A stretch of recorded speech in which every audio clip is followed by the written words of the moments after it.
kàddu yi dafa am solo lool ndaxte ce changement là dont tu nous parles ci le président Macky Sall lañ ko doon xaar parce qu'il est né après les indépendances te ci moom lañ doon xaaree un grand changement parce que dañoo jàppoon ni peut-être ñu am benn président bu jeune dina mën a révolutionner bañ a xalaat comme ñi nga xamante ne ils sont nés avant les indépendances nga xamante ne peut-être colon bi dafa am lu mu jot a def ci ñoom ba pare daanaka lu ci ëpp ci seeni xalaat ci loolu lay tourner en tout cas jërëjëf laata loolu moom yëg nga ni Sénégal day dem Niger. ndax Sénégal dafay dem Niger. waaw yëg nga ko. lu ñu wuti Niger ci guerre bi. Tu sais, voilà un sujet très sensible boo xam ne en réalité même si les Sénégalais n'en parlent pas, c'est un sujet qui les intéresse. Pour la toute bonne et simple raison que gis nga Nabou Cor, aujourd'hui on peut être solidaire et montrer notre solidarité par rapport à un État boo xamante ne dafa nekk dans une situation de crise. C'est normal, on est en Afrique. Mais s'immiscer dans une guerre qui n'est pas la nôtre, ça, moi, j'ai un problème. Pour moi, on a assez de choses à régler chez nous, en vérité, pour nous prôner la stabilité dans tout autre pays. Yalla defal nañu sutura ba ñun wax deug Yalla guerre xamuñu ko té Yalla bu ñu ko xam ci sunu aduna. Mais il y a des décisions qui ont des conséquences à l'avenir.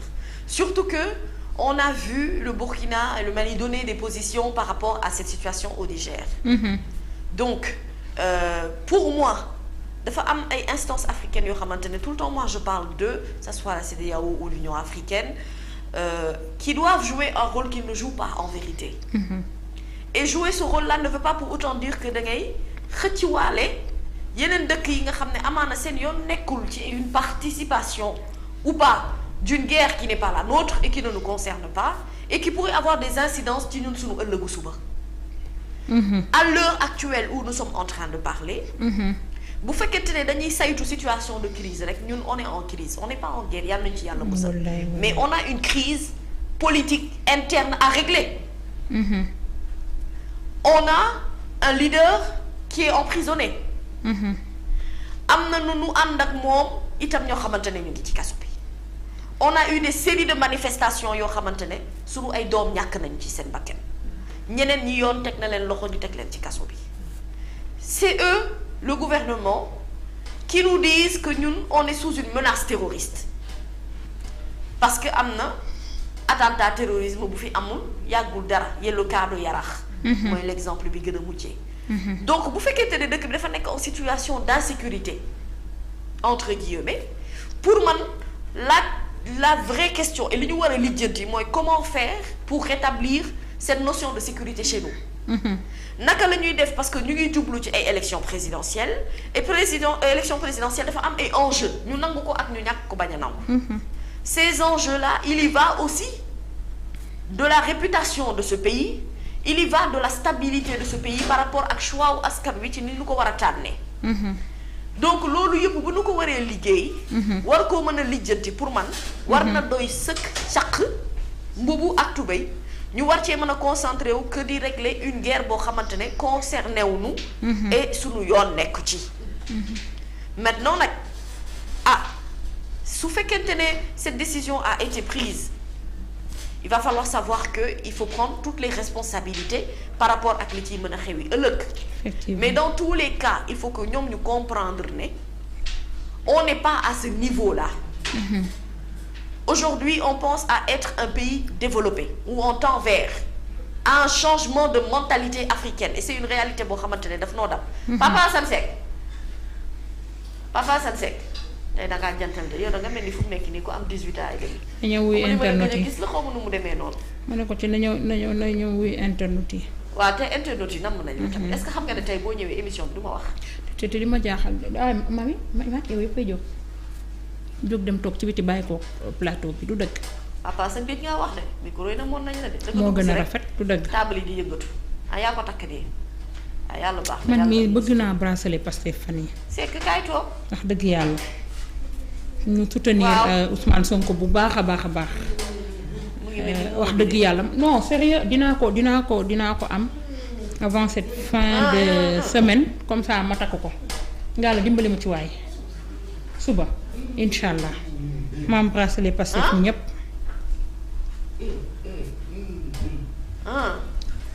waxal loo xam ñu ngi dem Niger de.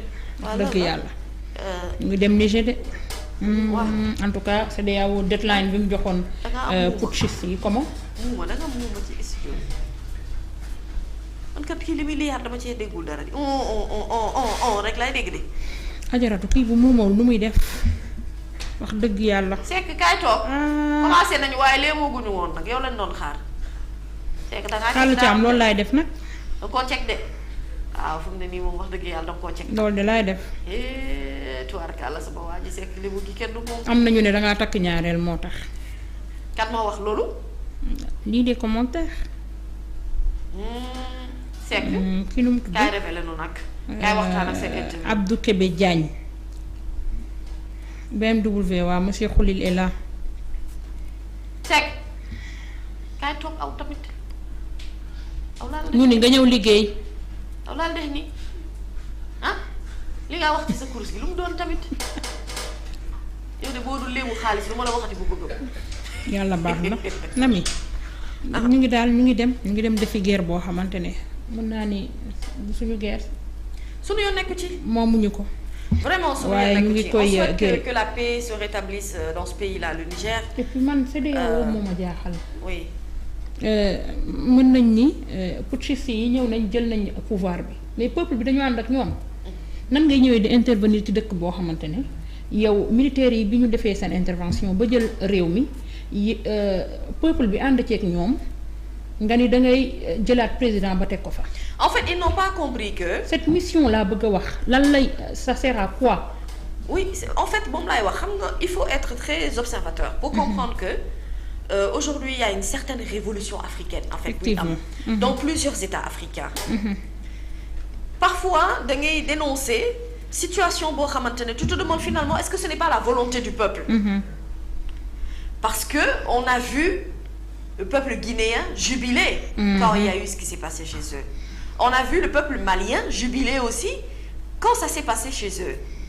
Donc aujourd'hui la jeunesse africaine actuelle nga bëgg ko nga bañ ko c'est une jeunesse révolutionnaire. Dans les mentalités et dans la façon de faire. Après bu ñuy agir on agit au nom de qui? On agit au nom du peuple. Si on agit au nom du peuple on doit aussi pouvoir voir la volonté du peuple ci fan la féete. ak aspiration yi nga xamante ne am nañu ko. Parfois dañuy wax naan génération léegi yi danoo arrogant danoo am fit. danoo ñeme xeex wala lu kenn ñemewul def ñoo ko ñemee def parce que génération léegi bi ñoom ñoo woote rupture totale. Par rapport ak li doon am bëgguñu continuer muy amee noonu. Et am na ci part de vérité parce que depuis qu'on est sous la colonisation en vérité et qu'on fête l'indépendance à chaque occasion à quel moment on a senti réellement que nous on est un État fort et un État indépendant. L'Afrique a toutes les richesses soxlawuñu di wàlli di wuti feneen bu fekkente ne solidarité bi am nañ ko ci sunu biir.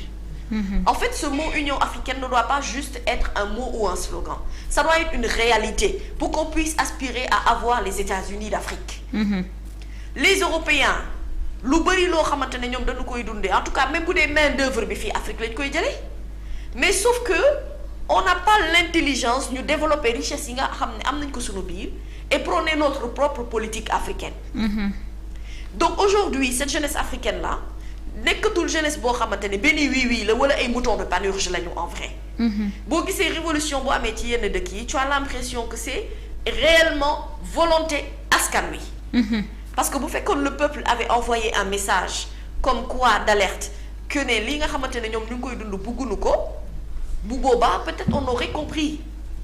Mais dafa am loo xamante ne ni aussi il faut suivre la tendance actuelle et accepter la réalité des faits et la réalité est que aujourd'hui on a une jeunesse africaine beaucoup plus mature et qui prône un changement et qui va vers ce changement-là. Effectivement. Si aujourd'hui un président comme Ibrahima Traoré, quelqu'un de très aimé dans le pays des hommes intègres, voulait tenir son discours est partagé, tweeté, retweeté partout. Moi buzz bi pas parce que c'est un jeune qui le porte parce que loolu c'est un aspect important mais au-delà de tout cela le contenu du message bi muy véhiculé bëgg nit ñi adopté mooy ne loolu mooy la nouvelle mentalité. nouvelle mentalité boobu nag il faut ñu nangu ko, il faut ñu accepter ko. benn dëkk ñaanul yàlla nekk ci situation d'instabilité, mais peut-être que parfois ce pays a besoin de passer par ça pour se reconstruire et être un État fort. Donc il faut accepter les nouvelles tendances yi nga xamante ne moom moo xew ci wàllu politique, il faut accepter la réalité de la jeunesse africaine, et au-delà de tout cela il faut éviter de s'immiscer ci loo xamante ne dëgg-dëgg sa yoon da caa nekkul.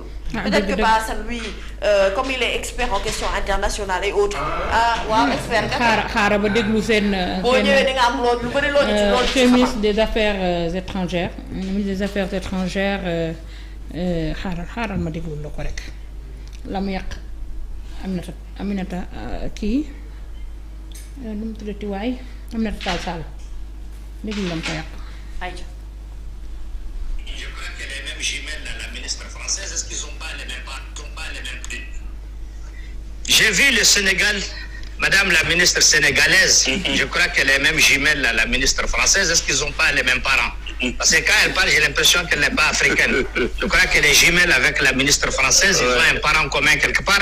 Ça reste à voir. En tout cas, son comportement ne dit pas qu'elle est africaine ou sénégalaise. Quand je la vois dire aujourd'hui qu'elle justifie, elle donne des arguments pour justifier une agression sur le Niger, je honte. Je honte à sa place. Parce qu'elle doit se regarder. Moi, je l'appelle comme ça, la ministre sénégalaise, comme j'appelle d'autres. Je l'appelle à se regarder dans le miroir et à répéter les propos méchants qu'elle a tenus contre le Niger. Elle se posait une question, qui elle va attaquer? Elle va attaquer un Nigérien dont le sang coule dans ses veines? Un Africain dont le sang coule dans ses veines? Mais quelle lâcheté, quelle ingratitude. Je l'invite à regarder dans le miroir et à penser ça. Au nom de qui? Pour quel intérêt? En tout cas, pas pour l'intérêt sénégalais. Le deuxième, c'est le chef d'état-major de la Côte d'Ivoire. Nos frères Djoula, qui ne sont pas différents des Bambara, qui ne sont pas différents de toutes les ethnies qui sont là au Mali. Et quand le chef d'état-major de la Côte d'Ivoire dit qu'il est prêt à attaquer, je l'invite aussi à se regarder dans le miroir et de se poser une question. Tu vas attaquer qui? Tu vas aller t'attaquer toi-même au nom de qui et au nom de quel intérêt? Quelle honte pour l'histoire. Très bonne question. Ils vont attaquer qui et pour quel intérêt? ñu demee ba Afrique naan dafay songu ay africains pour quel intérêt?